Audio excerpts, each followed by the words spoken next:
자, 오늘 이 시간에는 이제 조직 행동 이론에서 그 지난 시간에 동기부여, 그다음 리더십 이론까지 했고, 그 이제 권력 이론, 갈등 이론, 의사전달 이론, 조직 문화 이론 이 네 개 파트를 마무리를 할 거예요. 자, 이거는 크게 어렵지가 내용상 어려운 내용이 없어요. 없는데 이게 이제 일반적으로 조직 행동 이론은 동기부여 이론이 하나 나오든지 리더십이 하나 나오든지 두 개가 번갈아 가면서 나오고, 만약 이 두 개가 안 나올 경우에 이 네 가지 중에서 하나가 나와요. 됐죠? 그렇게 보시면 돼요. 그러니까 빈도가 느낌이 오겠죠? 얼마나 빈도가 자주 출제가 되는지 빈도가 느낌이 올 거예요. 그렇게 보시면 됩니다. 자, 그러면 이것도 우리가 공부하고 있어야겠죠? 언제 나올지 모르니까. 그렇게 보시면 돼요. 자, 첫 번째 이제 권력 이론부터 할 건데, 권력 이론에는 이제 두 가지 이론이 있어요. 프렌치 레이븐 이론과 그다음에 허버트 사이먼 이론이 있다라고 보시면 되고, 내용은 그게 어렵지 않아요. 자, 그 권력 이론의 질문 자체는 하나밖에 없어요. 행정학에서 권력 이론을 다루는 정도 깊이에 다루는 게 아니라서 단순하게 다루기 때문에 그 단순한 내용 정도까지만 보시면 돼요.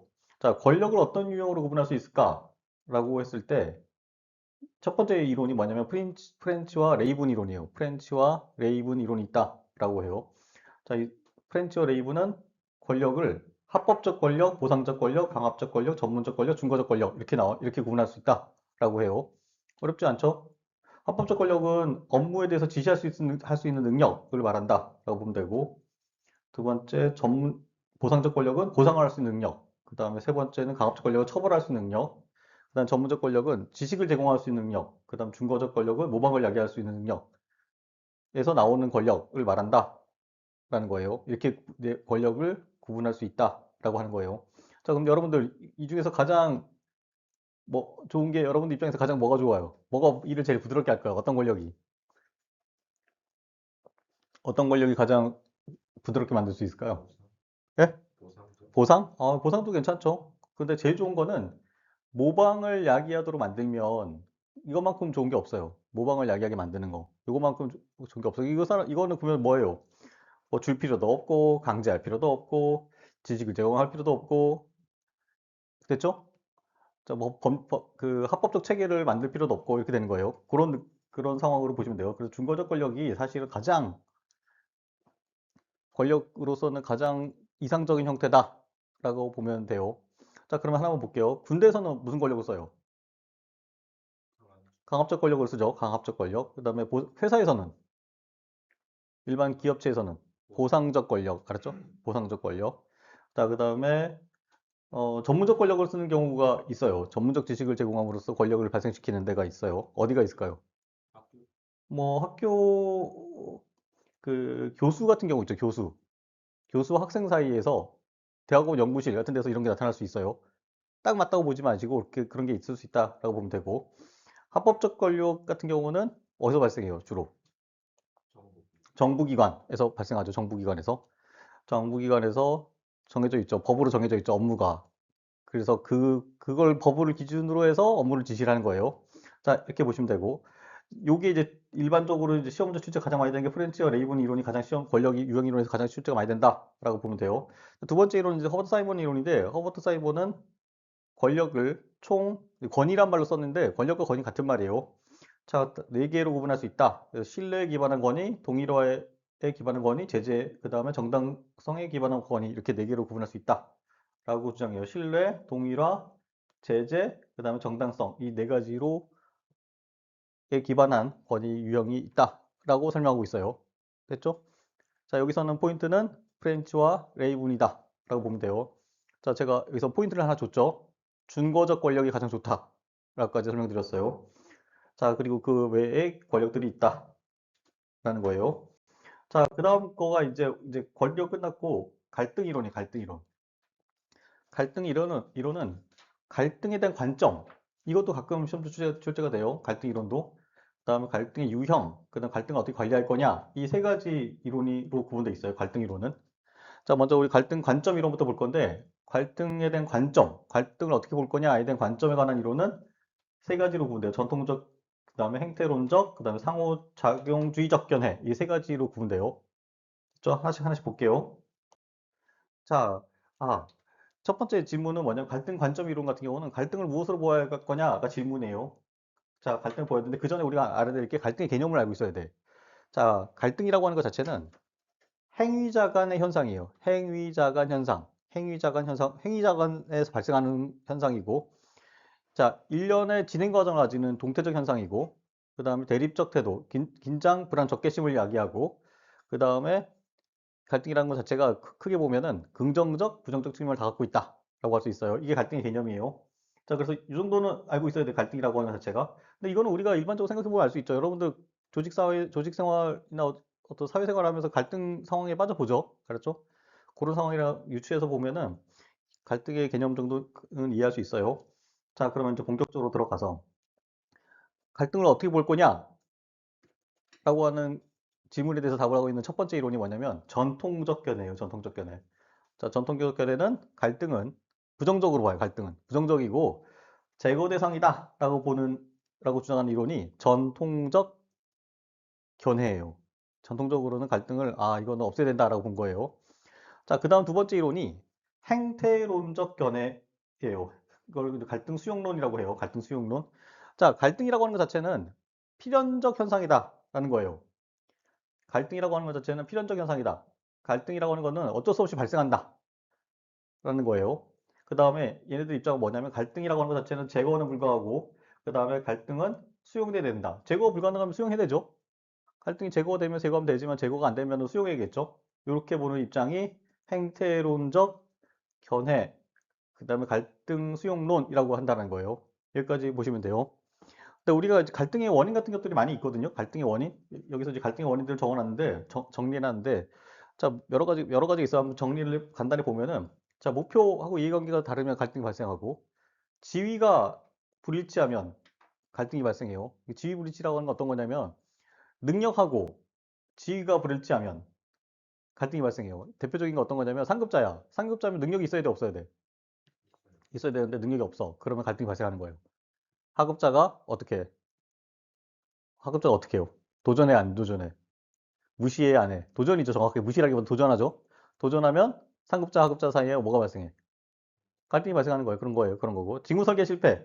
자, 직무 설계가 실패란 건 어떤 거냐면, 자, 너무 복잡하면 갈등이 발생한다는 거예요. 알았죠? 요걸 직무 설계 실패다라고 하는 거예요. 자, 그다음 의사소통으로 인해서 의사소통의 실패로 인해서 갈등도 발생한다. 그러니까 다시 말해서 오해와 불신 이런 것도 갈등의 발생 원인이다라고 보는 거고. 이제 마지막 세 가지 나와 있는데 조직이 변동할 때도 갈등이 발생한다는 거예요. 조직이 변화할 때도.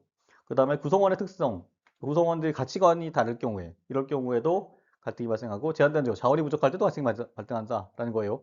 자, 그럼 이거 보면 여러분들 갈등이라고 하는 것 자체는 조직에 조직에서 자주 나타날까요? 자주 안 나타날까요? 이런 상황에서 갈등이 발생한다 그러면 갈등이 뭐 수시로 발생하겠죠. 왜냐하면 이런 상황들이 요런 요런 상황들이 여기 있는 요런 상황들이 조직 내에 상존하거든요. 상존. 그럼 갈등은 상존한다는 얘기예요. 알았죠? 그렇게 보시면 돼요. 자, 이게 앞에서 갈등은 필연적 현상이고 수용이 된다라고 보는 입장이 행태론적 견해, 갈등 수용론이다까지 설명드렸어요. 자, 이제 세 번째가 있는데 이게 이제 가장 최신 이론이에요. 자, 상호작용주의적 견해라는 게 있어요. 상호작용주의적 견해라는 게 있어요. 자, 갈등을 조직 내 발전 동력으로 보아야 한다라고 주장하는 이론이 바로 상호작용주의적 견해 혹은 갈등 조장론이라고 불러요. 갈등 조장론. 자, 만약 갈등이 조직 내 발전의 동력이 된다 그러면 갈등을 조장해야 돼, 안 해야 돼? 갈등을 조장하면 갈등이 발생하면 발생할수록 뭐가 발생해요? 조직이 어떻게 돼? 발전하겠죠? 그래서 갈등을 조직 내 발전 동력으로 보아야 된다는 입장 자체는 자, 긍정적 갈등은 조작해야 된다까지 하는 주장으로 연결돼요. 이해되죠? 이해되죠? 자, 그러면 이제 우리가 한 가지 상호작용주의 견해와 관련해서 알고 있어야 될 게 뭐냐면 갈등 해소 방법이에요. 갈등 해소 방법. 갈등을 해소하는 방법, 뭐 다시 말해 전략 이렇게 하는데 여러 가지가 있는데 제가 이제 몇 가지 여러분들 그냥 설명만 드릴게요. 여러분 알고 있으면 돼요. 근데 자, 공동의 갈등 대상을 제시하면 된다. 맞죠? 맞아요, 맞아요. 자, 우리 둘이 갈등하고 있는데 새로 갈등을 대상을 만들어내면 갈등이 해소돼 안 돼요? 되겠죠? 그 다음에 상위 목표를 제시하면 되고 자원을 증대하면 된다. 아까 자원 부족이 갈등의 원인이라고 했죠? 자원을 늘리면 되고 회피라고 서로 만나면 싸우잖아. 그럼 안 만나는 거야. 알았죠? 이것도 갈등을 완화시키는 방법이고 자, 그다음 완화. 공동이익을 강조한다고 하는 방법도 갈등을 해소하는 방법이다. 라는 거예요. 공동의 이익을 강조하는 거. 이건 뭐 상식적이죠. 자, 그 다음에 이제 가장 중요한 거는 개서제적 수단의 동원이다. 라고 해요. 갈등 해소하는 방법 중에 하나가. 자, 이거는 뭐냐면, 개서제는 핵심이 뭐예요? 개서제의 핵심은 뭐야? 상명하복이죠. 상명하복을 강화하는 거야. 그러면 갈등을 해. 그럼 상급자가 하급자한테 갈등하는 그 하급자한테 명령하는 거야. 갈등하지 마. 이렇게 하면 갈등할까 안 할까요? 안 하게 되는 거예요. 물론 갈등이 사라지는 건 안 하겠죠. 사라지진 않겠죠. 갈등이 그대로 표출되지 않겠죠. 근데 이것도 갈등 해소 전략 방법이다. 라고 하는 거예요. 그래서 개서적 수단이 가장 아주 중요한 갈등을 해소하는 방법 중에 하나다라는 거예요. 정 안 돼. 그러면 이제 태도 변화를 훈련시키는 거야. 너희들 맨날 만나면 갈등하는데 태도 변화 시키는 훈련을 시켜도 되고. 자, 갈등이 발생해요. 그럼 구조를 변경시켜. 아까 구조 설계가 어떻다고 그랬어요? 갈등의 원인이라고 그랬죠. 그럼 구조 변경도 하고 협상도 하고 그다음에 공동으로 문제 한번 해결해보는 거야. 알았죠? 공동으로 다 모여가지고 같이 한번 해봐라 문제 해결. 그 과정에서 뭐가 생겨요? 공동으로 하다 보면 상호 이해가 생기겠죠. 그러다 보면 갈등이 줄어들 거다라고 보는 입장이 이론인 거고 타협. 야, 양보해 양보. 알았죠? 양보도 갈등을 해소하는 방법이다라고 보는 거예요. 자, 요게 이제 갈등 해소 전략 방법이다라고 보면 돼요. 여기 있는 것들이. 자, 그러면 앞에서 갈등을 조정할 필요도 있다라고 주장하는 이론이 상호작용주의적 견해라고 했는데 갈등을 어떻게 조정할 거냐라는 거예요. 이게 굉장히 중요한 내용이에요. 이게 사실은 가장 매우 중요한 내용이에요. 갈등 어떻게 조정할 거냐? 자, 의사 전달 통로를 변경시켜 버리는 거야. 일부러 갈등을 조성하는 거예요. 근데 그 방법 중에 하나가 의사 전달 통로를 바꾸는 거예요. 자, 이렇게 그러니까 ABC라고 했는데 ABC라고 의사 전달이 됐어요. 근데 ADF 뭐 이런 식으로 바꿔버리는 거 알죠? 그 과정에서 뭐가 발생해? 의사소통이 잘 안 돼요, 안 돼요? 그 과정에서 갈등이 발생한다는 거야, 알죠? 이, 이해됐죠? 그 다음에 과다 정보를 줘보는 거야. 과다 정보를 주면 갈등이 발생하고, 그 다음에 구조를 분화시키거나, 인사이동시키거나, 직위 재설계하거나, 리더십 스타일을 변경시키거나, 외부 인력을 주면 갈등이 조성된다. 라고 보는 입장이에요. 앞에 있는 것도 과다 정보, 조직의 분화, 이거는 아직 갈등의 원인, 아까 갈등의 원인으로 다시 돌아가는 거야, 알았죠? 리더십 스타일 변경, 이런 것들도 다시 옛날로 돌아가는, 갈등의 원인으로 다시 돌아가는 거라고 보면 돼요. 근데 가장 중요한 건 여기서 파악하고 있어야 될 게 뭐냐면 외부 인력을 투입하는 거예요. 외부 인력. 자, 조직 내에서 가장 갈등이 발생하는 게 뭐냐면 조직이 잘 있었어요. 조직이 잘 운영되고 있었는데 외부에서 인력이 하나 딱 들어가는 거야. 그러면 갈등이 첨예하게 발생이 돼요. 알겠죠? 그래서 대표적인 외부 인력이 갈등 조성 방법이다. 라고 보면 됩니다. 됐죠? 자, 갈등에 대한 관점 몇 가지 있다? 세 가지. 자, 첫 번째가 뭐예요? 전통적. 이거는 갈등가 어떻게 된다? 제거해야 된다. 그 다음에 행태는 그러니까 갈등은 제거할 수 없다. 알았죠? 그 다음에 어떻게 된다? 수용해야 된다. 그 다음에 상호작용주의적은 갈등은 조직의 발전 동력이다. 그래서 긍정적인 갈등은 뭐 해야 된다? 조장해야 된다라는 거예요. 이해됐죠? 어렵지 않죠? 그래서 상호작용주의적 관점 견해가 시험전 출제가 돼요. 왜 그러냐면 일반적으로 우리가 알고 있는 갈등에 대해서 갈등을 우리가 어떻게 생각해요? 일반적으로 사람들은 부정적으로만 생각해. 그러니까 거기에 함정이 발생하는 거예요. 알았죠? 자, 갈등이라고 하는 것 자체는 행정학자들은 부정적으로만 본 게 아니기 때문에 일반적 상식과 배치되기 때문에 그걸 물어봐요. 자, 그다음 갈등 유형. 두 번째 이론은 갈등 관점 이론 끝났고 갈등 유형 이론 할 거예요. 자, 갈등 유형 이론은 그 세 가지 이론이 있어요. 세 가지 이론. 자, 이 첫 번째 이론은 뭐냐면 자, 파괴적 갈등과 생산적 갈등 유형 이론이에요. 이걸 세상에 수도 없이 많은 갈등이 있는데 이거를 둘로 구분할 수 있다는 거예요. 파괴적 갈등과 생산적 갈등 유형으로 구분할 수 있다라는 거예요. 자, 파괴적 갈등은 이제 소비적 갈등이라고 그러고 생산적 갈등은 건설적 갈등이라고 그래요. 자, 이거 무엇을 그러면은 파괴적 갈등이라 하느냐? 자, 조직의 단결을 훼손하고 생산성을 떨어뜨리는 갈등을 파괴적 갈등이라고 부르고 구성원의 능동적 행동, 창조 및 성장, 팀워크 및 단결을 촉진하는 갈등은 생산적 갈등이다 라고 해요. 좀 어렵지 않죠? 앞에서 나온 맥락에서 그대로 연결돼요. 근데 여러분들 봐봐요. 그 군대에서 중대 간의 갈등이 심해. 군대 간에서 중대 간의 갈등이 심해. 1중대하고 2중대가 사이 갈등이 심해. 그럼 축구 경기하면 어떻게 돼요? 예? 싸워? 싸워요? 싸워요? 축구 기량이 늘어날까 안 늘어날까? 일중대하고 이중대하고 갈등이 있어. 그러면은 만약에 그 환경개선 사업 환경개선 한다 그러면 서로 잘하려고 하겠죠. 요게 무슨 갈등이야? 건설적 갈등이야. 알았죠? 자, 근데 만약에 일중대고 이중대고 갈등이 막 있어. 근데 어떤 일이 벌어져요? 막 일중대가 이중대 거뭐 다 훔쳐가지고 다 숨겨놔고 묻어버렸어. 매장에 묻어버렸어. 이건 무슨 갈등이야?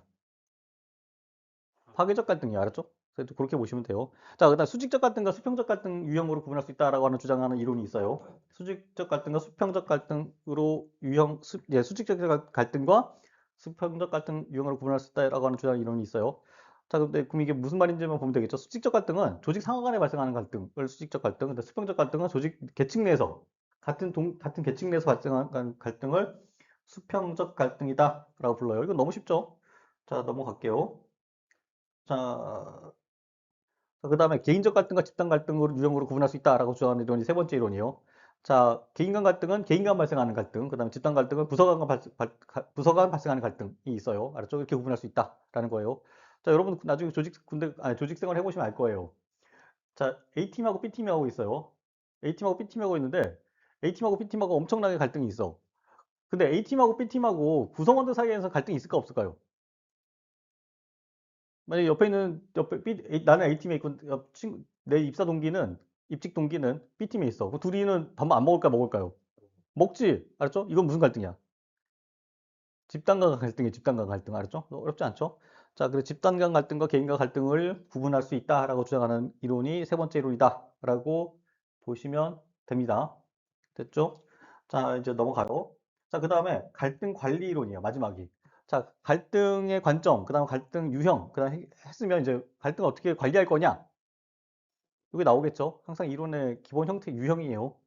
자, 이 갈등 관리 이론의 대표적인 이론은 토마스의 대인적 갈등 관리 이론이에요. 자, 이것도, 자, 가끔 출제가 돼요. 빈도가. 그러니까 우리가 이제 대자, 중자, 소자 했을 때 소자, 알았죠? 소자 정도 빈도라고 보시면 돼요.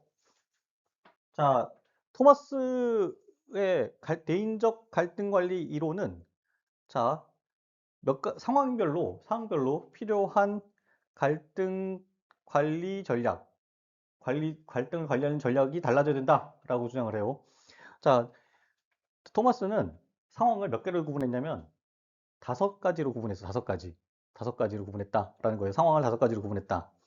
자, 첫 번째부터 볼게요. 첫 번째는 타협이 어려운 상황이에요. 타협이 어려운 상황이라는 게 있죠. 여러분도 하시다 보면 타협이 어려운 상황이 있겠죠. 이런 상황에서는 협동 전략이 필요하다라고 주장해요. 타협이 어려운 상황에 협동 전략이 필요하다라고 주장해요. 협동 전략이라고 하는 건 뭐냐면 어, 자, 자신의 이익을 만족을 추구하고 상대의 이익을 만족을 추구하는 것을 협동 전략이라고 하는 거예요. 알았죠? 서로 타협이 안 될 때는 서로 양자의 이익을 만족시키는 것을 추구해야 된다라고 주장을 한 거예요. 토마스가. 이해됩니까? 안 됩니까? 지금 따라오고 있죠? 따라오고 있죠? 자, 두 번째. 자, 볼게요. 생각의 정리가 필요한 상황. 자, 생각의 정리가 필요한 상황이 존재하죠. 근데 이거 어떤 상황을 말하는 거냐면 사소한 문제하고 중요한 문제가 막 혼재되어 있는 거야. 이거 뭔가 정신이 없어. 이런 상황에서는 회피 전략이 필요하다라고 주장해요. 회피 전략. 회피 전략은 뭐냐면 자신의 이익을 만족을 포기하고 상대의 이익도 만족을 포기하는 것을 회피 전략이라고 그래요. 그렇죠? 자, 그럼 여기서 말하는 회피라고 하는 자체는 뭐의 회피야? 앞에. 무엇의 회피라고 할 수 있어요? 자, 만족을 회피하는 거야. 만족을 하는 것을 회피하는 것을 회피 전략이다. 라고 하는 거예요. 됐죠? 자, 그 다음에 세 번째. 자, 문제가 복잡한 상황이에요. 문제가 정리가 아니고, 이거 문제 자체가 복잡해. 자, 앞에 거는 좀 시간을 들이면 정리가 될 것 같은데, 복잡하지 않아서 시간이 필요한 거고, 세 번째는 문제 자체가 복잡한 거야. 알았죠? 문제 자체가 복잡한 상황에서는 타협 전략이 필요하다라고 해요. 타협 전략. 타협 전략이라고 하는 건 뭐냐면, 자, 반씩 추구하는 거, 반씩. 내 이익도 반 추구하고 상대편 이익도 반 추구하는 것을 타협 전략이다라고 불러요. 여기까지 따라왔죠? 자, 그 다음에, 자, 네 번째가 재밌어요. 네 번째. 상대에게 문제가 중요해. 나한테는 그렇게 중요하지 않은데 상대한테 문제가 엄청 중요해. 요럴 때는 순응 전략을 써야 된다라고 그래요. 순응 전략. 순응 전략은 자신의 이익을 만족 포기하고 상대의 이익을 만족 추구해 주는 거야. 알았죠? 요게 순응 전략이에요. 이해됐죠? 자, 왜 그럼 순응 전략을 쓰라고 그랬을까요? 토마스는 왜 토마스를 쓰자고 이거 순응 전략을 쓰자고 그랬을까요? 만약에 상대편의 중요한 문제를 내가 양보해주면 다음번에 내게 중요한 문제 상대편이 양보해줄 가능성이 있을까 없을까요? 있어요. 그것을 고려해서 수능 전략을 써야 된다라고 한 거예요. 알겠죠? 자, 그다음 경쟁 전략. 자, 신속한 결정이 필요한 상황. 결정이 필요한 상황에서는 경쟁 전략을 써야 된다라는 거예요. 자, 이거는 자신의 이익을 만족을 추구하고 상대편 이익을 만족을 포기시키는 전략을 써야 된다라고 주장해요. 이해됐죠? 자, 이거는 왜 그럴까요? 시간이 없어. 빨리 해결해야 돼. 알았죠? 그때는 어떻게 해야 돼? 시간이 없어. 빨리 해야 돼. 그럼 빨리 해야 되면은 인증사진 볼 거 있어 없어? 없어요. 알았죠? 그럴 땐 자기 것만 추구하고 남의 거는 무시하는 거야. 요런 전략을 써야 된다는 거예요. 그게 무슨 전략이다? 경쟁 전략이다. 라는 거예요. 이해됐죠? 자, 그럼 볼게요. 이제 이거 5가지잖아. 5가지잖아. 시험 문제 뭐가 나올지 몰라. 여기서 뭐가 출제될지 몰라요. 어쩌면 이 문제 같은 경우는 한 문제로 출제가 가능해. 한 문제로. 알았죠? 이론 자체가 한 문제가 출제될 가능성이 있어요. 왜냐면 내용이 많잖아. 알았죠? 그 다음에 그거 하기 쉽죠? 말을 만들어내기 쉽잖아. 그러니까 한 문제가 출제될 가능성이 있어요. 자, 근데 볼게요. 우리 협동 전략이라고 하는 자체는 어때요? 그러니까 어떤 이 단어상 어때요? 자신의 이익과 상대의 이익을 만족을 추구하는 거다. 협동이란 말로 이걸 추론할 수 있죠. 경쟁 전략은 나의 이익, 알았죠? 상대편 이익을 무시하고, 그 다음에 타협 전략은 뭐예요? 반반, 알았죠? 이익의 반반씩, 알았죠? 회피 전략은 뭐예요? 어떻게 한다? 둘 다 만족을 포기하는 거, 알았죠? 그 다음 수능 전략은 상대편만 상대편의 이익을 고려하는 거. 알았죠? 자신의 이익을 포기하고. 요거예요. 알았죠? 자, 머릿속 이것만 기억하시면 돼요. 이것만. 이거 딱 기억되죠? 자, 이거 나중에 시험 문제 나오면 한번 또 봅시다. 그렇게 봅시다. 자, 이게 토마스의 대인적 갈등 관리 이론이다. 라고 보면 돼요. 토마스라고 하는 말이 나오면 무조건 5가지 상황별로 갈등을 관리하는 전략을 제시했다. 라고 떠올려야 돼요. 5가지 상황. 알았죠? 자, 넘어갈게요. 자, 그 다음에 의사전달 이론 할 거예요. 의사전달 이론. 자, 의사전달 유형 이론과 의사전달 장애 이론. 그러니까 의사전달을 어떤 유형으로 이루어지고, 그 장애가 어떻게 되는 장애가 있는지를 설명하는 이론까지만 할 거예요. 행정학에서는. 자, 의사전달 이론의 첫 번째 의사전달 유형 이론이에요. 의사전달 유형 이론. 자, 의사전달 유형 이론은 의사전달을 어떤 유형으로 구분할 수 있을까라고 하는 질문에 답을 하고 있는 이론들이다라고 보시면 돼요. 자, 이 의사전달 이론은 의사전달이 공식적 의사전달과 비공식적 의사전달로 유형으로 구분할 수 있다라고 봤어요. 여러분들 이건 뭐 너무 상식적이죠. 공식과 비공식. 자, 그럼 공식에 뭐가 있는지 볼게요. 공식의 의사전달의 유형에 들어갈 수 있는 것들이 뭔지를 볼게요. 자, 상향적 의사전달. 조직 내에서 상향적 의사전달이라고 하면 뭐예요? 하급자가 상급자를 상대로 이루어지는 의사전달이에요. 대부분 뭐예요? 대부분 보고 알았죠? 그다음 제안 이런 것들이 거기 들어가고 사양적 의사전달 상급자가 하급자 상대로 이루어지는 의사전달인데 대부분 뭐가 있냐면 업무 지시, 명령 이런 것들이 하향적 의사전달에 들어가요. 그다음 수평적 의사전달 이거는 여러분들 옆에 있는 사람들하고 하는 옆에 있는 동료들하고 하는 거예요. 그래서 협력 및 지원 요청 이런 것도 수평적 의사전달에 들어간다라고 하는 거예요. 자, 그런데 우리가 이제 제일 재밌는 건 요거예요. 대각선적 의사전달이라는 게 존재해요. 자, 원거리에 있는 부서와 계층을 대상으로 이루어지는 의사전달을 대각선적 의사전달이다라고 말할 수 있어요. 이해됐죠? 자, 만약에 여러분들이 일중대야. 근데 다른 여단에, 자기는 일대대인데, 자, 어, 다른 대대에다 의사전달을 하는 경우, 이것을 대각선적 의사전달이다라고 그래요. 자, 그러면 상향적 의사전달은 뭐예요? 근데 군대로 치면 자기 대대한테 얘기하는 거가 상향적 의사전달이 알았죠? 자, 알았죠? 그렇게 보시면 돼요. 수평적 의사 전달은 자기 옆에 옆중대, 알았죠? 자기 대대 안에 있는 옆중대에 얘기하는 것을 수평적 의사 전달, 알았죠?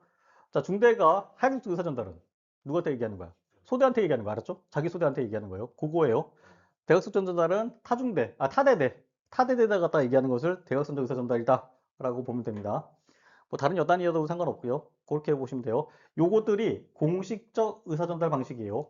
자, 그러면 이제 우리가 시험 문제 뭐가 나올까요? 일반적으로. 이거는 이제 우리가 너무 잘 아는 거잖아. 시험 문제 나오는 거는 이제 비공식적 의사 전달이에요. 비공식적 의사 전달. 자, 비공식적 의사 전달 같은 경우는 우리가 어떻게 해요? 개통이 아닌 상황에서 이루어지는 의사 전달을 비공식적 의사 전달이다라고 불러요. 알았죠?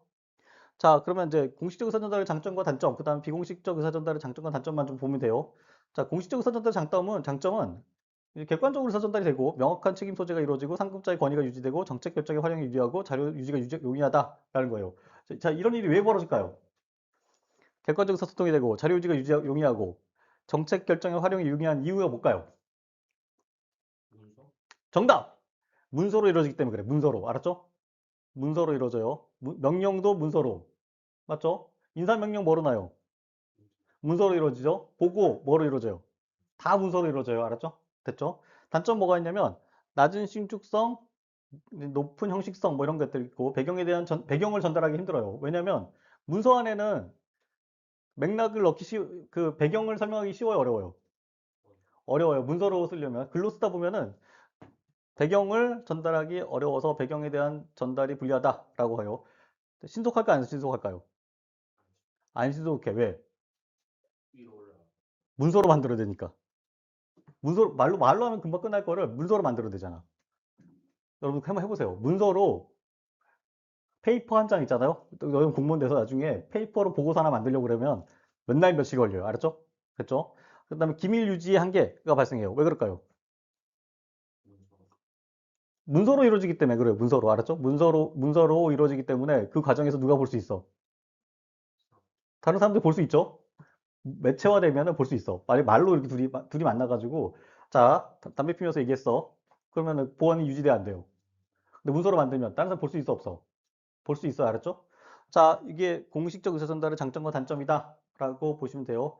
자, 비공식적 의사전달의 장점과 단점 보면은 의사전달 자체는 이제 신속할 수 있어요. 신속하게 의사전달할 수 있어요. 그 다음에 배경 전달이 유리하고 소외감을 극복하고 긴장을 감소시킬 수 있고, 자, 공식적 의사전달을 보완할 수 있고 조언을 가능하다 하는 거예요. 단점 같은 경우 반대로 불명확한 책임이 발생하고 활용이 불리하고 공식적 의사소통이 어렵고 상급자의 권위 약화되고 조정과 통제 불리하다라는 거예요. 자, 제가 앞에서 뭐라고 했어요? 비공식적 의사전달 같은 경우는 계통을 벗어나는 거라고 했죠. 계통을. 자, 내가 지금 중대장이에요. 중대장. 자, 그러면 만약 계통을 따른다 그러면 나는 누구한테 명령 보고를 해야 돼요? 바로 내가 소대장이면 누구한테 해야 돼? 중대장한테 해야 되죠. 근데 중대장한테 안 하고 누구한테 해? 대대장한테 하거나 대대 참모한테 하거나 이러는 거 알았죠? 이것이 비공식적 의사전달이다라고 보면 돼요. 이러거나 아니면 문서로 남기지 않고 어떻게 하는 거예요? 구두로 하는 거야. 구두로. 자, 공식적으로 회의실에 가서 얘기하는 게 아니고 어디서 해? 아무도 없는 데 가서 얘기하는 것을 의사전달하는 것을 비공식적 의사전달이다라고 하는 거예요. 자, 그렇게 보시면 돼요. 자, 왜 그러면 앞에서 뭐라고 했죠? 상급자의 권위 약화된다고 그랬죠. 권위가. 비공식적 의사전달이 막 이루어지면 어떤 일이 이루어져요? 보고서를 한다 안 한다? 개통을 따른다 안 따른다? 안 따른다. 그럼 보고서가 다 어디로 가 있어? 정보가 다 어디로 가? 문서를 안 하고 개통 안 따르면 상급자는 정보가 있어 없어요? 자료가 없어요. 권위가 상실돼요. 알았죠? 그렇게 맥락으로 보시면 돼요. 자, 그래서 비공식 의사전달 그 장점과 단점 이해하시면 되죠. 어렵지 않죠? 자, 여기까지 해서 의사전달 유형 이론까지 했어요. 자, 의사전달 유형은 무슨 유형과 무슨 유형이 있다? 공식과 비공식만 있다. 알았죠? 공식은 계통을 따라서 문서로 이루어진 것이 공식. 알았죠? 계통을 벗어나서 문서 외 수단으로 이루어지는 것을 비공식이라고 한다는 거예요. 알았죠? 이해됐죠? 자, 어떻게 됐냐면은 예전에 조선시대 때 여러분들 공부해 보시면 알겠지만은 조선 사극에 보면 어때요? 왕이 밤에 신하를 벼슬도 없는 사람을 불러. 아니 벼슬 있어도 상관없어. 불러. 밤에. 독대 가능해요, 불가능해요? 독대가 가능하다, 불가능하다. 조선시대 때.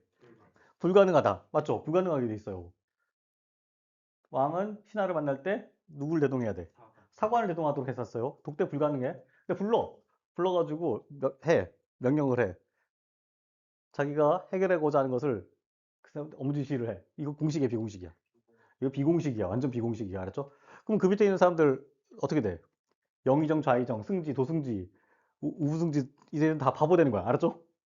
일은 이루어지고 있는데 그 신하들은 아무도 모르는 조직 계통은 아무도 모르는 거야. 알았죠? 자, 그러면은 그 사람이 힘이 더 세질까 안 세질까요? 그 왕의 밀명을 받은 사람이 이미 세질까 안 세질까요? 권력이 세지는 거예요. 알았죠? 자, 이것이 비공식 구조, 비공식 의사전달의 뭐다? 단점이다. 라고 보면 됩니다. 이해됐죠?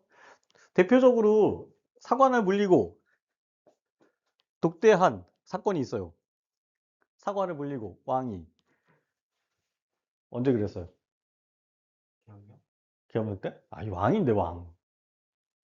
왕이 언제 그랬어요? 조선시대 때. 당시 효종이 누굴 불렀냐면 송시열을 불러요.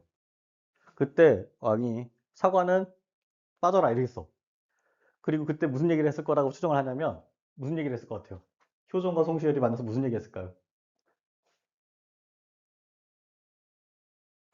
이거 이래가지고 이거 우리나라 대한민국 남조선 공무원 할 수 있겠어요? 국벌을 얘기해. 따라고 추정해. 알았죠? 야, 효종이 송시열 보고 송시열이 효종의 뭐야? 선생님이야. 어우, 맞아, 선생님이에요. 사부예요, 사부. 선생님, 우리 이제 계급장 떼고 얘기 한번 합시다.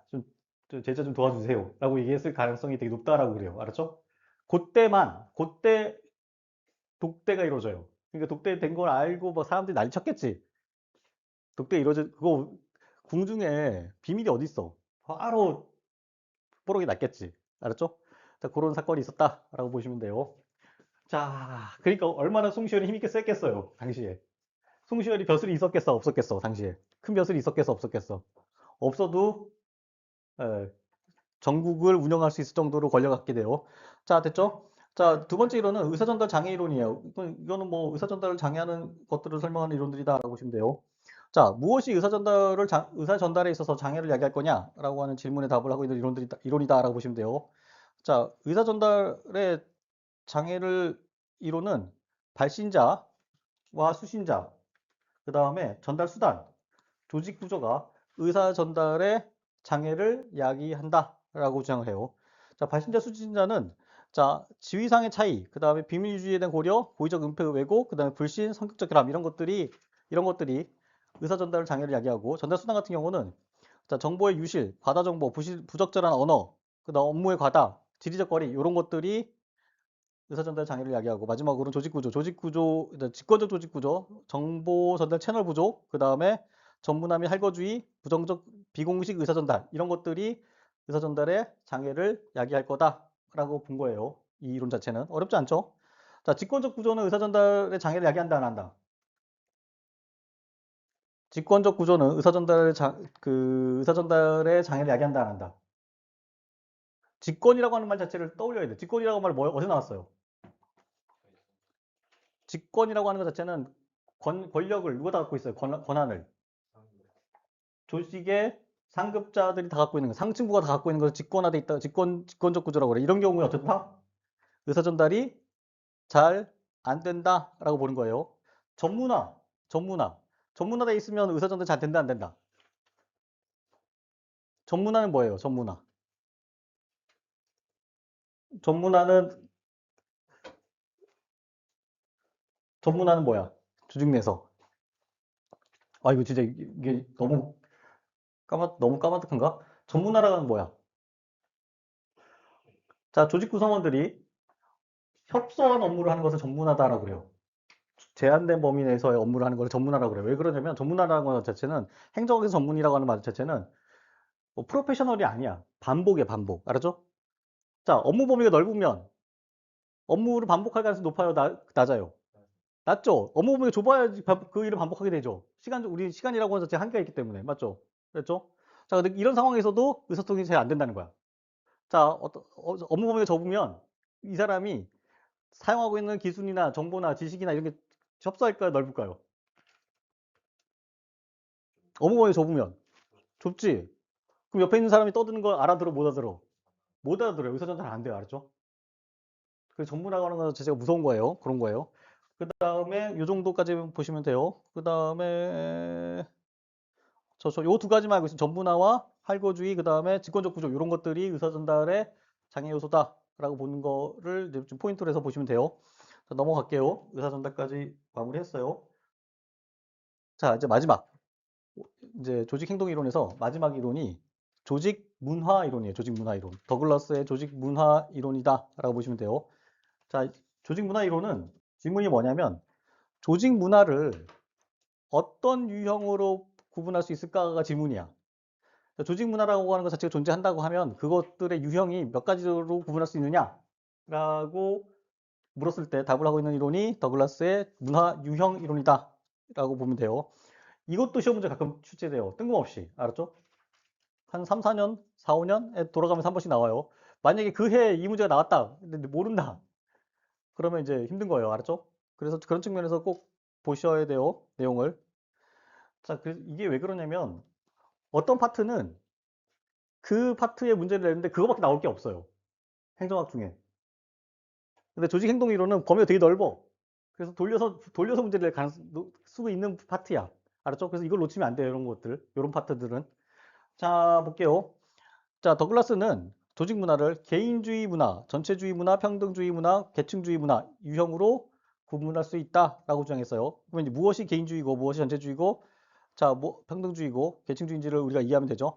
자, 그 개인주의 조직 문화는 어떤 것을 이제 개인주의 조직 문화라고 하냐면 자, 약한 개인의 사회적 역할, 그다음에 약한 집단성을 갖고 있으면 개인주의 조직 문화다라고 불러요. 이거 되게 간단해요. 조직 내에 구성원들이 있는데 응집성이 없어. 알았죠? 응집성이 없고 그다음에 개인들한테 사회적 역할을 강요하지 않아. 약해. 이럴 경우에는 개인주의 조직 문화다라고 불러요. 이거는 그냥 이해되죠? 알았죠? 이거 그냥 이해되죠, 여러분들? 이거는 뭐 어렵지 않죠? 자, 그다음 볼게요. 그다음 마지막 볼게요. 계층주의 조직 문화예요. 계층주의 조직 문화. 자, 계층주의 조직 문화 어떤 게 계층주의 조직 문화냐면 자, 개인들에게 사회적 역할을 할 것, 조직 내에서 어떤 특정한 사회적 역할을 할 것을 강요하고 그다음에 강한 집단성을 갖고 있으면 계층주의 조직 문화다라고 불러요. 이해됐죠? 어렵지 않죠? 자, 그럼 이제 이게 양극단에 있는 거죠. 1번과 4번 양극단에 있는 거고 2번, 3번만 정리하면 돼요.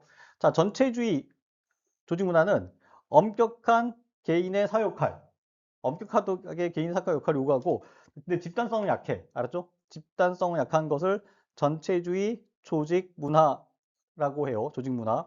됐죠? 그다음 평등주의 조직 문화는 어떤 거냐면, 자, 약한 개인의 사역할, 그다음에 강한 집단성을 갖고 있는 것을 평등주의 조직 문화다라고 구분해요. 알겠죠? 자, 정리됐어, 안 됐어요? 자, 더글라스는 조직의 문화 유형을 몇 개로 구분했다? 네 가지. 알았죠? 개인, 전체, 평등, 계층 이렇게 구분했다라는 거예요. 자, 여러분들이 가장 마음에 안 드는 게 뭐야? 이 중에서. 여러분 조직 생활 딱 했는데 자, 제가 볼게요. 이거 설명 드릴게요. 자, 여러분들 여기서 가장 마음에 안 드는 게 뭐야? 계층? 계층? 계층이라고요? 확실해? 자, 이거 잘 보셔야 돼. 그 여기서 집단성이라고 하는 자체는 뭘 말하는 거냐면 나쁜 게 아니야. 같이 가는 거야, 같이 가는. 조직 내에서 집단성이라고 하는 거는 한 명이 처져요. 한 명이 처지는 것을 같이 가는 것을 집단성이라 불러. 알았죠? 냉정하게 좀 광범위하게 보면 알았죠? 자, 그렇다고 보면 집단성이 나쁜 거야, 안 나쁜 거야? 안 나쁜 걸 수도 있어. 알았죠? 그렇게 보셔야 돼요. 그럼 그런 맥락으로 다시 보시면 가장 좋은 게 뭐야? 예? 이 네 가지 중에 가장 좋은 게 뭐야? 여러분들 이런 맥락으로 본다 그러면 가장 좋은 게 뭐야? 평등주의가 제일 좋지. 나보고 조직에서 어떤 특정한 역할을 시키지도 않아.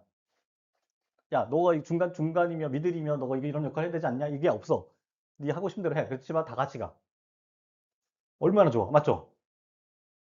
자, 그래서 제일 좋은 거는 여러분이 조직 생활에서 여러분 조직 생활을 할 때, 여러분이 가장 좋은 조직 문화는 뭐다? 평등주의 조직 문화다. 라고 보면 돼요. 알았죠? 자, 여러분들 군 생활 해보면 알죠? 군 생활 해보거나 사회생활 해보거나 알죠? 1학년은 1학년이 해야 될 역할, 2학년이 해야 될 역할 강요하죠. 사회적으로. 아니면 군대에서 일병이 해야 될 역할, 상병이 해야 될 역할 강요하죠. 자, 그런 게 없는 게 뭐야? 그런 게 없는 것을 약한 개인의 사역할이라 불러요. 알았죠? 그 강한 것을 강한 개인의 사역할이라고 부르는 거예요. 알았죠? 이랬어 안 됐어요? 됐죠? 어렵지 않죠? 자, 더글라스 문제 나오면 풀 수 있다 없다? 풀 수 있겠죠? 자, 그래서 더글라스는 몇 개로 구분했다? 네 가지. 알았죠? 가장 느슨한 거, 그 다음에 가장 강한 거, 양극단으로 놓고 가장 느슨한 게 뭐다? 개인. 그 다음에 가장 엄격한 게 계층. 알았죠? 그 다음에 가장 마음에 드는 게 뭐다? 평등주의. 알았죠?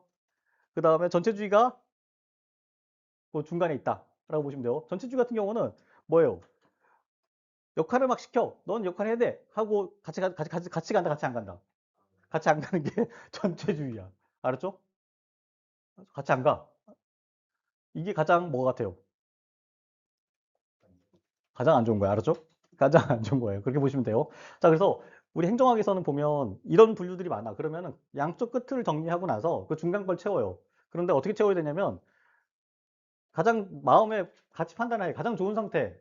내가 내 입장에서 가장 좋은 상태를 하나 골라. 가장 나쁜 상태를 골라. 거기다가 의미 부여를 해. 알았죠? 그러면 내용이 정리가 돼요. 금방. 만약에 이게 안 되면 평생에도 안 돼. 평생에도 못 외워. 알았죠? 자, 이렇게만 하면 시험 문제 풀 수 있어요. 됐죠? 자, 그 집단성이라고 하는 거 자체는 같이 간다. 그렇게 이해하시면 돼요. 자, 여기까지 해서 조직 문화까지 끝났어요. 됐죠? 그러면 5분 쉬었다가 조직 혁신으로 넘어갈게요. 조직 혁신 알았죠? 자, 그러면 잠깐 쉬었다가 하겠습니다.